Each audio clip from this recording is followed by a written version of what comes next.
What's up, everyone? This is the virtual everybody. home. What's up, everyone? It's like my job to ruin our intro every time. I'm sorry. Yeah, I wanted to bring this up.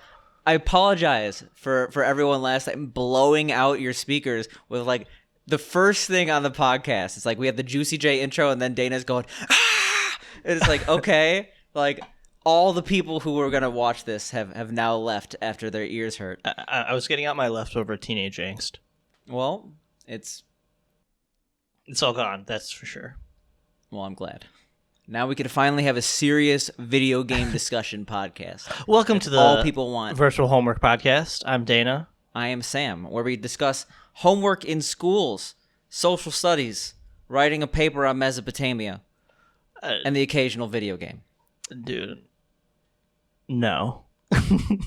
No? Okay. Well, we do have a theme song. What's good, man? It's your boy Juicy J, man. Shout out to Virtual Homework Podcast. I'm going to let Dana actually talk a little bit about this one because it was his pick this week. What did we play this week? Okay, we played Super Collapse 3. Now, originally I wanted to play Super Collapse 2 because I played an ever-living shit out of it when I was younger, but I found out there was a 3 that had more options, so it was probably more interesting to play. I'm also going to point it out right now, I have like a swollen tongue, so I might sound a little fucking weird. But back to the game. Before we get back to the game, I find it ironic that like every single time Dana does like a nerd accent for someone in a store, it sounds very similar to how he currently sounds with. Listen, this is like karma. It's like I make fun of people, and now I sound like that guy. Yeah, well, there we go. Karma is at work. Karma is at large. So let's talk a little bit about Super Collapse 3, not 2, not 1. Do you ever play 3. 1 or just 2? I think 1 is literally just 2, but like worse graphics. Okay. But we played Super Collapse 3, which is a puzzle game, very similar, and when I say similar, I mean pretty much the exact same base gameplay as a few other puzzle games that were made around this time. Specifically, when I think of this game, I think of Sega Swirl, which is very, very similar. I've never played that, but I think they're just different like graphical versions of each other. Yeah, this one definitely has a lot more like spin on the concept. Pizzazz. Yeah, pizzazz. This game has a lot of pizzazz, but. Yeah. Basically what you do is you find groups of 3 or more, and you click on them and then they go away. Well, groups of 3 or more, sorry, because if it was groups of 3 that'd be a little bit more. The pieces rise from the bottom and you clear rows by doing pieces next to each other and stuff like that. You can actually click the bar at the bottom to make it come up faster, which I didn't realize. I thought this was just like slow auto-scroller puzzle game. No, you can like click like a million times. Yeah. I'm sorry, I didn't realize that initially. I realized it probably like 20 minutes in. Yeah, it's super simple. I mean, there's really not much to explain about like the base game. What's different about Super Collapse 3 is that there's like a little bit of quest mode, which does have some different options as far as different gameplay. Like I like the puzzle mode. That's not something that was in Super Collapse 2. Basically, where you're given a full board of pieces, and you have to figure out how to clear the whole thing, I guess, in as few moves as possible, or without, bricking the board. Yeah, so I always find it interesting how puzzle games try to do more than just have the base puzzle, because every single puzzle game, like, when you think about it, like, they don't really have that much content. They have one puzzle, and then, like, it's like, okay, what do we do with this now that we have a cool puzzle game? Like Tetris. You see, like, a lot of these puzzle games with, like, story modes. Like, when you say quest, like, this game has a mode called quest mode. But have you ever played Puzzle Quest? Yes. That is another dope game that, like, they actually incorporate a story super well. This one, it's pretty shoehorned in. It's just an excuse to play. It's just an excuse, yeah. It's an excuse to play a lot of these levels, like, in varying difficulty. And when we say like there's a lot of different twists on it, there are a lot of different modes. There's like a puzzle mode where you're trying to clear the board in as few clicks as possible. There's a mode called Relapse, which is kind of a weird name, but like they're coming from the top and bottom. I was like, what? Someone okay on this design team? And then I didn't understand strategy mode. It just seemed like pieces were coming at you in a different way or something like that. I didn't really. So strategy mode, every single time you clicked, it would do a line. Oh going yeah, up it would the go screen. up. Yeah, every time you clicked. Okay, and there was no time. It was just that you had to always find the biggest pieces. And then the only other mode that I saw, I got to like the third world, so maybe there were modes. Yeah, I didn't that's see. about where I got. There's like this slider mode where everything's like sliding into place. It's really hard to describe without playing it, but I thought it sucked. I thought it was by far the worst mode. I think that original classic is the best. Yeah, I mean, the original classic is always going to be the best in this game. I think it was original was the best, followed by the relapse mode. It was pretty fun. Yeah. So some points I want to make about this game is I felt like it wasn't as in depth as I remember it. It just feels like you just click. Like there's not really much strategy other than just clicking groups of colors. Yeah, like I did notice there were a few harder levels where like I felt like my skill was at play, but for the most part, the game was. Like, if you just rapidly clicked, I felt like you could get through most stages. Yeah, I mean, I love the clicking. Like, the physical removal of pieces is so fucking satisfying. The animations of this game, like, it's a very well animated game. Well, when I say well animated, like, I don't mean the actual graphics, but like the game itself has like pizzazz. It has emotion. Like when you win, there's like this massive fireworks celebration. Yeah. It's when like you, super when you happy. click each piece, they have satisfying sounds. They knew what they were doing. It feels from the tactile. presentation aspect. I think that's why I liked it so much, because everything in regards to like the tactile feel of the pieces.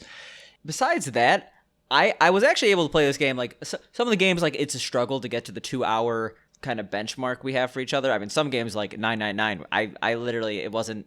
We played. I played 8 hours. like 10 hours. Yeah. But like this game, I was able to get to the 2-hour limit pretty easily. And I was like, oh, I could continue this, but I think I just had other stuff to do.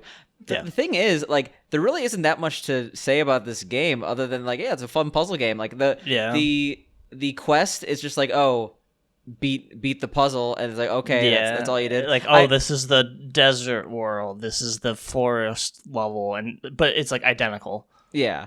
I did find it funny that the casino is like just like the big sign that's like fun. It's like, okay, trying to get these kids into gambling, and like it's literally the least fun aspect of the game. Yeah, it's like I did it once and I was like, I'm leaving. Each world had a different casino. I think one was like a see what cup the object is in, and then like one was a slot machine. It was. They obviously tried to add in as much half-ass content as possible to make up for the I fact imagine that this game was developed by like 3 people. Yeah, and I mean, even if there was no price drop, $6.99, which is what we had to pay for it, they got to justify that price. I think this is like a $6.99 game, maybe like $5, but all right. I mean, maybe I'm just thinking at it through the lens of like 2006 Halo 3. Yeah. If you put it then, like, I think this game would be fantastic if they ported it to like a cell phone game. Like, I was actually gonna say, Sega Swirl is the game I was thinking of, but there's a literal cell phone port, not literal cell phone port, but I played a game called Pop Tile, which is the exact same base game concept, and it's really well designed, and I think you would like it. I guess if you like this game, check that out after this. Check it out immediately the second we're done. No, right now. Actually, let's stop it right now. We're stopping the podcast so I can download that. And we're back. That didn't happen. He like gave me a stare, like, let's do this. I'm like, let's not do this. So what's new and exciting in the world of Sam? In the world of Sam, well, I guess I just got hiking back or some shit. I just visited my girlfriend's parents, which is I was not home, which is we're recording this on a Wednesday instead of our usual Saturday night. Yeah. Good old Wednesday evening podcast, not at like 1 a.m, just standard responsible hour podcast. If you're wondering why it hasn't gone off the rails yet, that's probably why. Yeah, it's different time, different day, you know. But I mean, really, honestly, there's not that much going on this week. Except, oh wait, no, there is. Oh my God, the world is on fire. Yeah. Since last week, but I mean, it's on fire for a good reason. Yeah. I will say, terrible timing on the last podcast. I'm like talking about like riot gear riots and like salt pellets. How to use it, and it's like, oh, we recorded this before all these massive protests started. I hope that the release schedule doesn't make people think like I'm like super into riot quelling, which would be a weird hobby in the first place. But this may divide our audience, so I'm going to say Black Lives Matter. I mean, if that divides, if you're like listening to this, you're like, you know what? I don't think Black Lives Matter. You probably shouldn't be listening in the first place. Yeah, I'm probably fine without you listening. So it's like division in a good way. It's like you're cutting the fat from the meat here. Exactly. And that's right. I'm calling anyone who doesn't support Black Lives Matter the fat. Fine with that. I've been playing a shit ton of Maple Story. Really?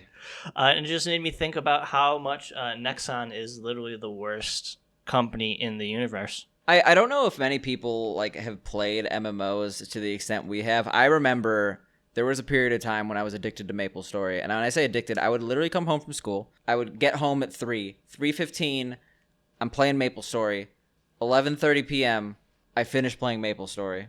I let my computer idle so I could like sell stuff in Maple Story. Yeah. The thing about Maple Story is that you're not going to actually get an accurate playtime count just due to the fact that you're almost always leaving the game on, so it's going to be ridiculously high. But like I would say multiple thousands of hours over the course of a couple of years. Oh yeah, easily. Were spent in that game.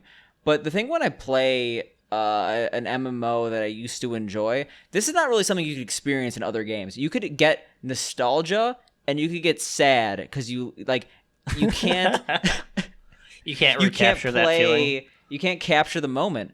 And I guess you could get sad with some online games like, oh, the community doesn't really exist anymore, and I wish I could play it. Like I guess I get sad when I think about games like Marble Blast Ultra, which had one of the best online communities of any game, and that's kind of lost to the Xbox era. But when I think of a game like Maple Story and how good it was and how quickly Nexon turned that to shit. Well, here's the thing. The game is still amazing. Like, the art direction is amazing. Like, the stories, like, the gameplay is still great. It's just ran by a shit company who is actively sabotaging it. Yeah, when I think of one of the worst companies in gaming, I think Nexon takes the cake. I don't think there's a single product that they've made that they haven't ruined in some way. Yeah, well, what they're doing now is they're actively making things more difficult for free-to-play players because I think they're trying to shut down the global servers for the game. Conspiracy theory. They're basically doing things that they make it so free players take like 10 to 15 times longer to get to a good point, so they just give up and quit. And they're making it so the whales just have to spend more money, and just people are quitting. Like it's really unfortunate. I'm happy I quit when I did because I was able to get some of my teen years back. If Maple Story was still good, I probably would be pretty much like the guy in the South Park. I am having a lot of fun playing it though. Okay, I mean, I would probably have fun being at like max level for like a week, and then I would just be bored because I got there so quickly. Well, you don't get to max level is 275 now. Jesus, I remember when they made it 250, and I was like, Jesus. So, for example, it like where I'm at, I'm 213. It takes me like 2.5 hours per level with like 2x XP. Is this a Maple Story podcast or this is what's turning into? Well, we're being like super hyper fucking specific with this, and people are like, "What?" Yeah, we'll have a marker so you could skip this stupid ass convo. All right, what else? I remember you mentioned you were intermittent fasting last time. Publicly tell everyone how your health did is that. going. I did that for like 3 days, and then it was like midnight. I'm like, fuck, I want McDonald's. Oh my god! Not just like you picked McDonald's of all the things to end it on.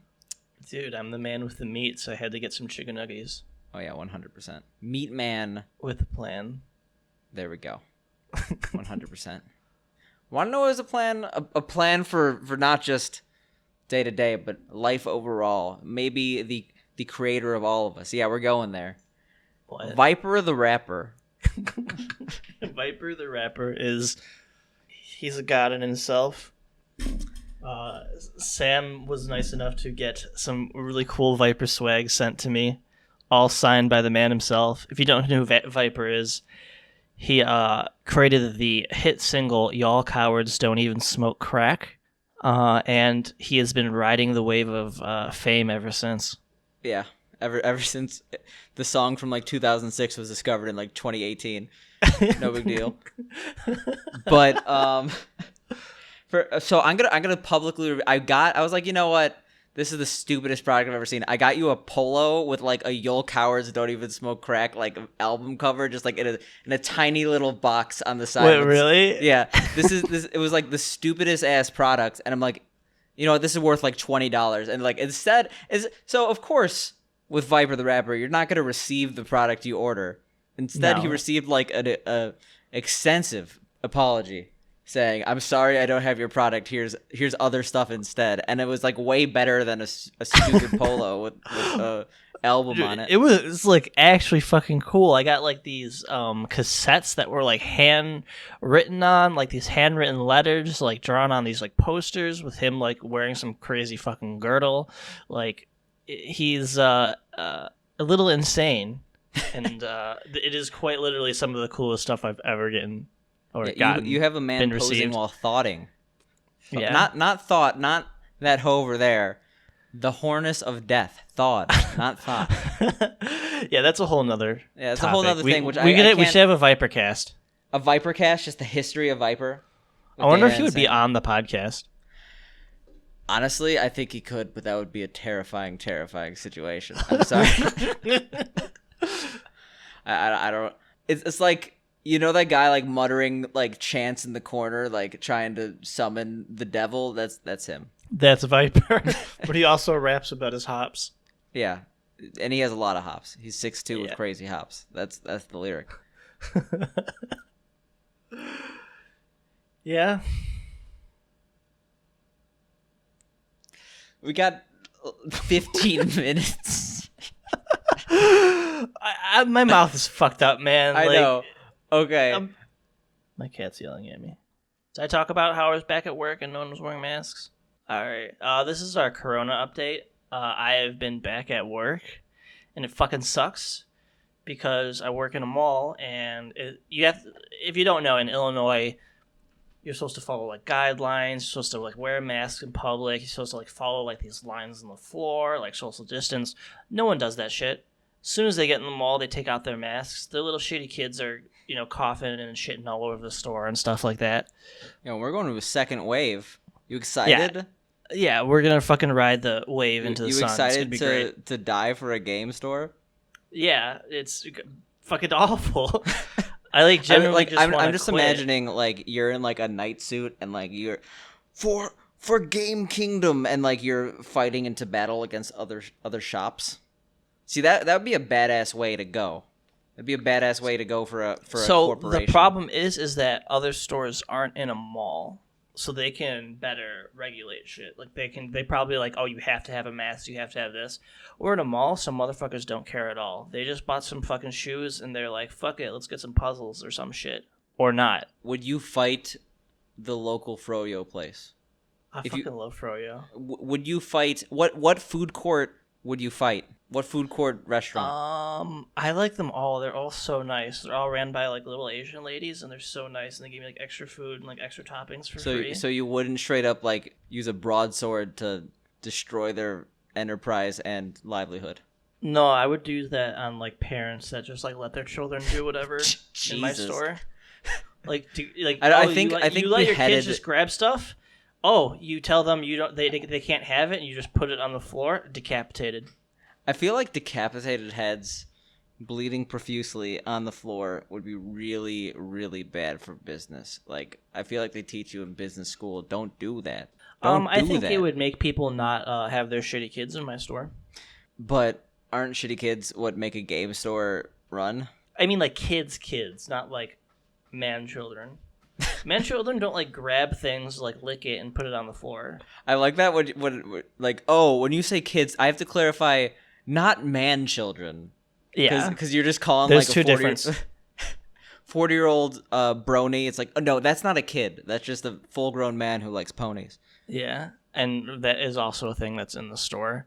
And people get like really pissed. Like, what do you mean you're not hosting events? I'm like, it's like not safe. This is bullshit. I want to play Yu-Gi-Oh! Mons in the store. I'm like, Yu-Gi-Mons is probably the crossover we need in the trading card game market. Yu-Gi-Oh! Is the worst card game of all time. I remember I was able to like game this. Actually, I'm not sure if I told you this, but I was like a massive card game cheater when I was like 8. Really? So like I had this like foolproof method that like no one actually. I don't know how they didn't call. I had to have been the most obvious person of all time. But when I was in like 4th grade, I think we had like weekly ran Yu-Gi-Oh tournaments at our Toys R Us, and I was super into Yu-Gi-Oh, but I was terrible. I would just be like, this card looks cool, I'm gonna put it in my deck, because like that's what children That's do. what kids do. Yeah. Yeah, but like I still had enough good cards. Like I had Lava Golem. Damn. Oh man, that's a card. I forget what it does.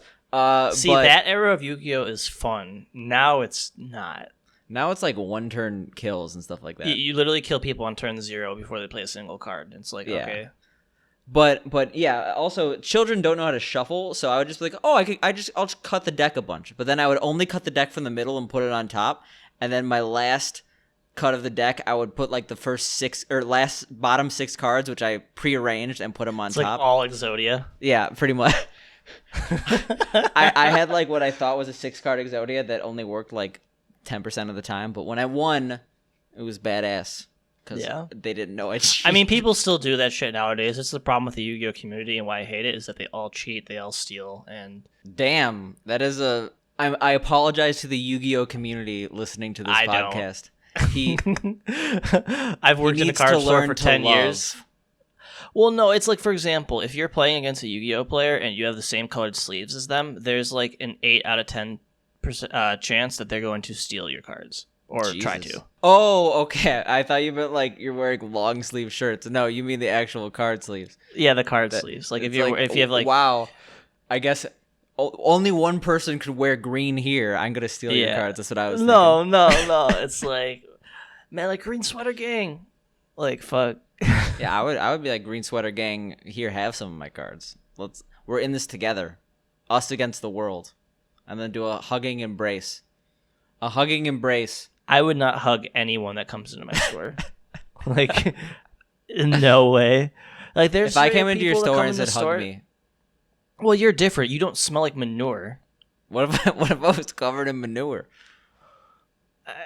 I mean, I know you, so maybe. No, but like straight up, these people just come into my store and they fucking smell so bad, and they're like, I can't even do the nerd voice because like I'm in default nerd voice right now because of my fucking mouth.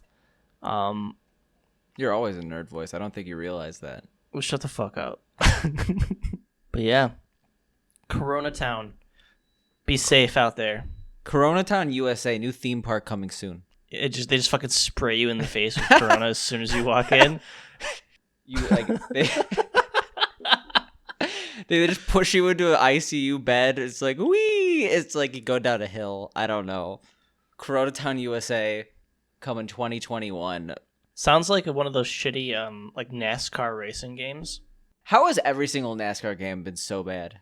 Like, isn't NASCAR like the biggest sport people watch in the US? Like somehow I don't really get it, but like for some reason it is. I've never played like really enjoyed any of their racing games because they just seem very boring. Like I love like Gran Turismo and stuff like that because you're on like different racing tracks and stuff like that. But like the whole meme is like, oh, I'm just going left. That's kind of like what it is. I mean, there are some good racing games out there. I'm pretty sure you're obsessed with racing games, so. Yeah, no, that's what I'm saying. Like, I love, like, Gran Turismo or, like, any other, like, more traditional racing games. I just don't like the NASCAR ones because they're, like, literally just a circle. You're a circle. I am. I need to lose weight. I need to get on that intermittent fasting. You are straight up wearing a shirt right now that says, I am in shape. Round is a shape. I could see that through the pitch blackness that is... your soul. No, I was actually shirtless when you called me, so I had to like run away and like put on a sweater. That would have changed the mood of the podcast. I'm like, can you put your nips away, Dana? Dude, can you put those big old salamis away? We could do shirtless, like the beach cast. The beach cast. Yeah, we're like. I'll just call you on my phone at the beach. Yeah, and I'll be at the beach, but a different beach, and the game will be Mario Odyssey, where he's wearing his beach gear, and we can see the Mario nips.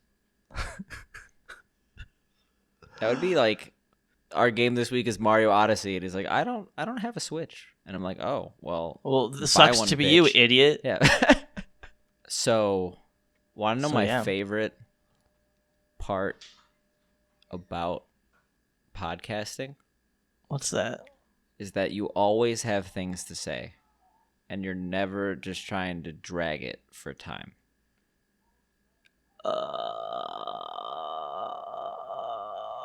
And you always know when you should end versus when you should just keep talking, because you gotta have a standard amount of time in your podcast.